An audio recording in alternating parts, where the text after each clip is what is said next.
I'm really delighted to be here. It's a great event, so thank you very much, Victoria and the whole crew. It's a fascinating experience out there. So I come from Denmark, and I don't speak loud enough. I do now, thank you. How many of you actually speak English? How many understand what I'm saying? Oh, that's good. So far, so good. How many understand Lego language? Oh, even better. Oh, good. So I'm going to talk a bit about the role Lego play in terms of learning and creativity, and the research we're doing on that topic. And I'm heading up our research in the Lego Foundation. So the foundation is separate from the company. So the company is producing these nice materials, and whenever you buy a product, some of that money goes into a foundation, and the purpose of the foundation is to promote the value of play. So basically, we invest in research, we do programs to understand mostly what happens in the brains and the minds of children and adults when they play. That's our key success criteria. So that's what I'm going to talk a bit about. So if I move that up here.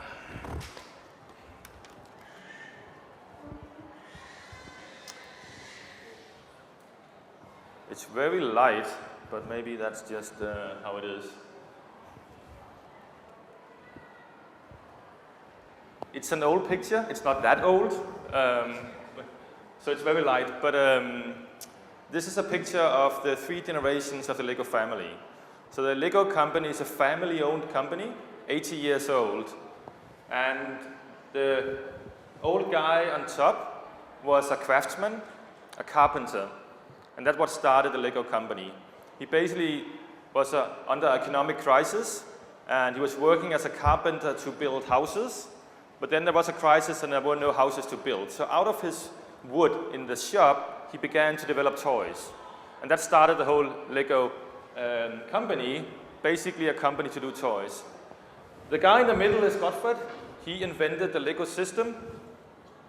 So basically the bricks that easily fit together, easily can be taken apart, and which you can build everything you can imagine, was developed by Gottfried in the 60s as this creative medium.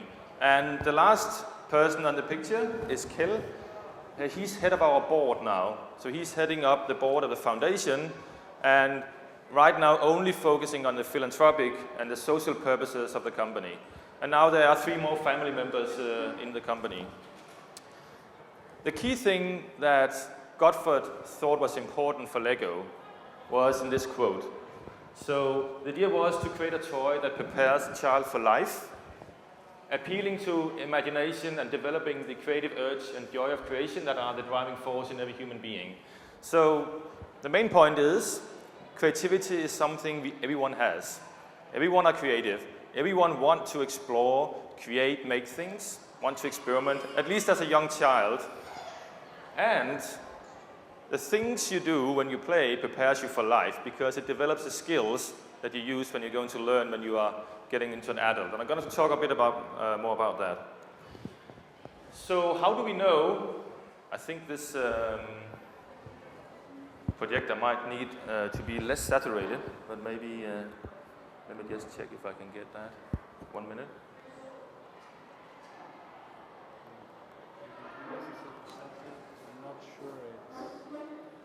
Reduce the brightness.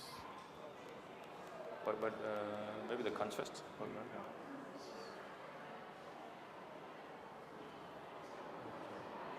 Our picture is coming back.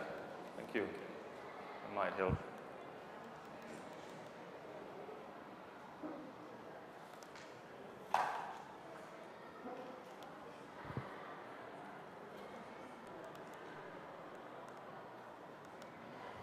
Okay, that's better. So how do we know? Well, we work with researchers, different parts of the world. For 30 years, we have supporting a research center in Boston, MIT. We have a Lego professor, we have researchers, professors, and a big lab. We are just launching a research center in Cambridge in England, now in a month, only focused on children's play. We have a lifelong learning lab in China, in Beijing, and a range of other partners. One of the new ones is in Bangladesh, of any places. Like Bangladesh is kind of mid-Asia, where we're trying to figure out how can we look at research in underserved communities. And we're really delighted by collaborations like this, also in Rome, with other universities. And the whole idea is to work with different disciplines: psychologists, educators, people with technology background, communication experts, specifically looking at what goes on in the mind of children when they make things. And when they make and play, how does it develop the skills that makes them good at learning things and being creative when they grow up as adults? So there's a big challenge to creativity, and that's the cultural differences. So we work in many different countries. This is a recent example from Bangladesh. These are very poor neighborhoods. One of the constraints is they have no real materials. So constrained materials are constrained on space. So the play that happens here is very community-oriented, but they basically don't have any resources. An example is a partnership we do in Hong Kong. Extremely scripted, orchestrated, instructed environments. Everything is on a row. No things up for failure. Lots of different materials, many different things to stimulate a child, but everything very detailedly planned. So in this case, in Hong Kong, when we work there are plenty of materials, and Lego bricks is one of them, but everything is carefully planned, and children are asked what to do, are told what to do. In South Africa, very different challenge. Huge political problems, very strong differences in communities, so our education care centers are gated. They're basically beyond fence to keep care of the center. Not very much materials, but the communities invent the materials on their own. So like the child here playing with the wheel. So we have projects in these different places, and see very different type of challenges in terms of how we can promote play and learning and different materials to use. But one thing that kind of keeps these things together is that whenever we come around and we illustrate play using Lego, people can easily use that tool and build with it and make things with it without having any kind of predetermined knowledge about it. So we don't promote Lego everywhere. In South Africa, we use it to teach teachers. We don't use it in Bangladesh because it doesn't make sense right now. But we illustrate the opportunities of how different cultures can make and build things. So in order to do that in a more fun way, I would invite you for a small activity. So now we're just going to hand out a little Lego bag. Please don't open it yet. So one of the strongest things about Lego is, of course, that you can put things together and you can take them apart and you can recombine them endlessly. But it's a huge fan community. So there's a big community of fans, children, teenagers, adults who are playing with it. And whenever you play with it, you can compare and rebuild and build with others.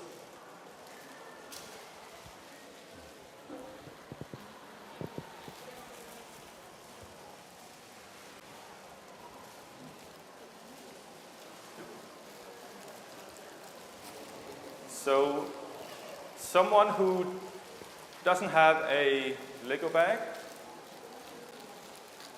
So what I please ask you to do now is to open the bag, and I want you to build a duck in only 40 seconds. So you open the bag, and you have 40 seconds to build a duck. And you have 30 seconds left.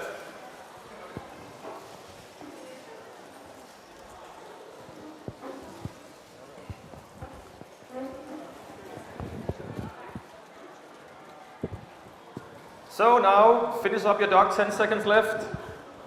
Just need to be a duck. 5, 4, 3, 2, 1, done. Are we done? Yeah. So please look at your duck.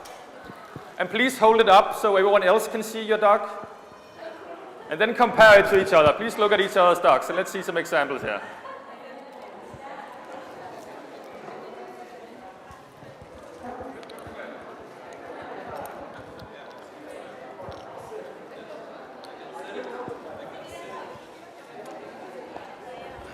maybe it looks a bit like this. So chances are very small that actually you have similar dogs. So sometimes when you do activities like this for 200 people, and we kind of align all the dogs up, it's very rare we find something that's similar. And why is it? So if I take a standard brick like this one, 2 by 4, do you know if I take 6 of these bricks, how many different combinations can I make? Let me have a guess. 6 of these bricks, the biggest one you have in the dog. If I take 6 of these and put together, how many combinations? Is it 1,000? Who thinks it's more than 1,000? Who thinks it's more than 10,000? More than 100,000? More than 1 million? 6 of these bricks combined, any higher, more than 1 million? 1 billion. 915 million combinations can you make if you take only the 2 by 6 dot and combine it. All the 6 bricks will clutch together, and they're not in angles. So a famous mathematician from Copenhagen calculated that. Mistakenly, he calculated 130 million 15 years ago, but then he recalculated. So it means that there are endless combinations of the Lego dog here also. That's 6 bricks, but of course 6 other types of bricks.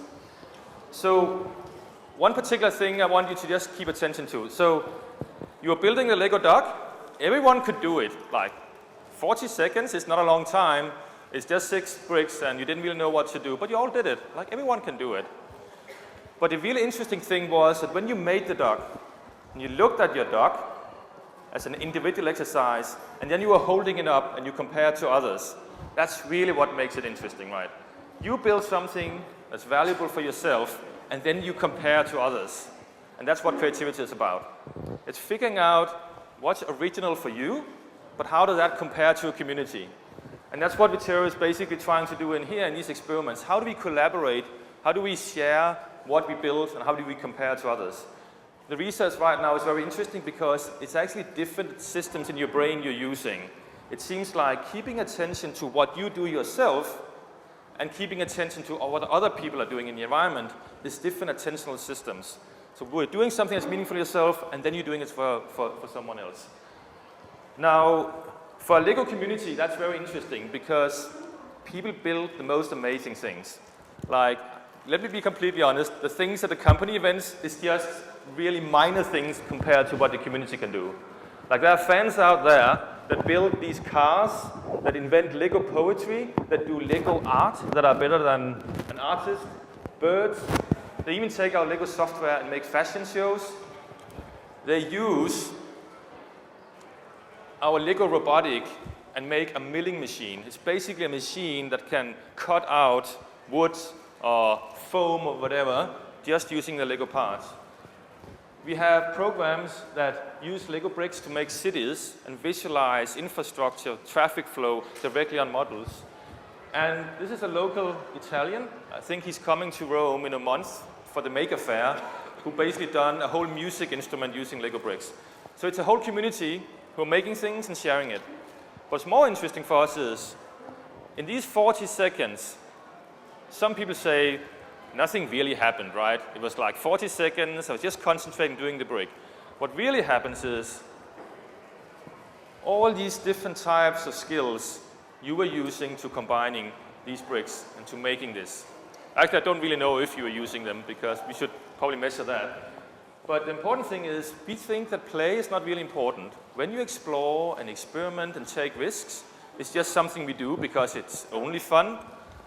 But all the key skills in terms of keeping attention to things, limiting distractions, attention is a key skill for learning. Being able to keep information in your head while you're building, you're trying to keep information about the dog in your head while you're constructing. It's a working memory task. It's key important for things like reading. Things like symbols. So you were looking at this little red piece, and you were thinking, it could be the feet, or it could be the beat, or it could be the wings. You're trying to make sense of symbols. It's the same as language. A, P, P, L, E becomes apple. So the symbolic representations of dealing with objects is key for children's language development. You don't need to make them memorize letters and words at an early age. You need to make them express themselves in many different ways and share that type of expression. Spatial abilities is basically ability to quantify, to sort, to count, which you also do when you have when you express yourself and do different types of materials, like yellow and red, small sizes, big sizes, counting, quantifying. Spatial abilities is a key predictor of mathematics for young children. Executive function is about attention skills. So all the skills that makes one good at learning are the things that happens when you play. Our interest from a research point of view is the things that are taught in schools, traditional academic skills, mostly memorization of facts and figures, standardized assessments, are not the predicting success for life. The key things that predict success is exactly the things you're just doing these 40 seconds. Attention skills, short-term memory skills, self-regulation, believing that you can do it. Of course I can do it. It's a key thing for a child to say, I can do it, I can be creative, I can solve the task. And that's what makes you success. Self-control, controlling your emotions, is key for success. So let me make a few examples. It basically means that all the things that we associate with learning is sometimes education. But it's not. It's a thing that makes us learn. It's how we learn. And it's social skills, it's emotional skills, it's also cognitive problem solving, it's also creative skills and physical moving around. And why is it like that?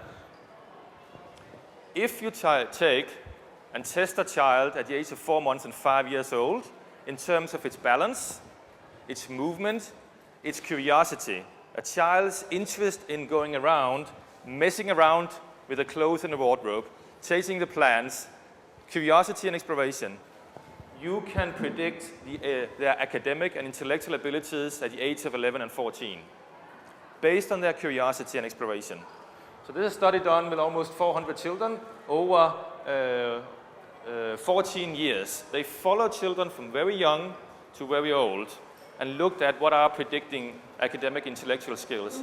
And it's not IQ only. IQ, of course, has a sense of importance, but it's other types of skills. Spatial abilities are talked about. So if you want to look at predicting mathematics, you can look at spatial abilities. A range of research studies are looking at the ability to quantify, to sort things, and count things. It's related to how you do at mathematics when you're older. It's even related to the career, so you can think about that. If you measure spatial abilities in this study and look at the career of children when they grow old, of course they're becoming engineers. No clue, no surprise. But they're also interested in visual arts and performing arts. So spatial abilities have a range of implications for what you become. Social competence. This is a study just released a month ago. A big foundation in US followed 800 children over 20 years. And they looked at what are the social competence of these children in preschool and kindergarten. The children who were more likely to share with others, be helpful towards others, have empathy, being able to listen to others and resolve problems together with others, are the ones who have higher education and have more full-time jobs when they grow old. These are the predictors of success. It's not the academic educational skills, it's social skills, it's attention skills. So, actually I don't know how much time I have, but I can, what? It's over. -2, okay, good. So I could range a few other studies that are interesting in terms of self-control, in terms of reading, in terms of emotional control. I want to mention creativity in the end. But just to be completely sure here, that the things that children do when they enjoy themselves, when they're excited, when they take risks, I was just mentioned, and experimenting, that's when they learn how to think. That's when they become good at learning any new stuff you can throw at them when they become adults. They become good problem solvers, and these are the things we're looking at. Creativity is particularly interesting and sometimes difficult. And the reason I'm showing this very less attractive image of a brain, I must say, is because there are 2 colors in it. And creativity is beginning to be associated with two different brain networks. So usually, one part of it is that we don't really know why, if you test children on creativity in terms of how many ideas they can come up with as a young child, 98% of them are geniuses. At a very young age, they can really come up with a massive amount of ideas because they're curious. But if you measure them at the age of 25, only 2% of them are creative anymore. You can't come up with a single new idea. And why is it like that? Well, one of the key things for coming up with ideas is imagination. It's your ability to take an object and think it's something else.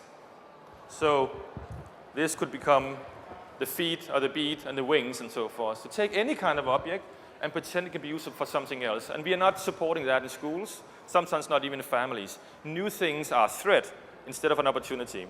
So pretend play is a key thing for predicting creativity. But the other part of the brain is actually very cognitive. It's about keeping attention. It's about working memory, keeping information in your head. Because you need to come up with ideas, but you also need to sort them and being able to have an overview of them and pick particular ideas. So the key thing to creativity is actually a combination of two different skills. One of them is openness to experience, being open, being curious, having inspiration in a lot of different places. But it's also your intellect to be able to pick that particular idea that makes sense and then making into something that other people understand. So it's two different brain systems.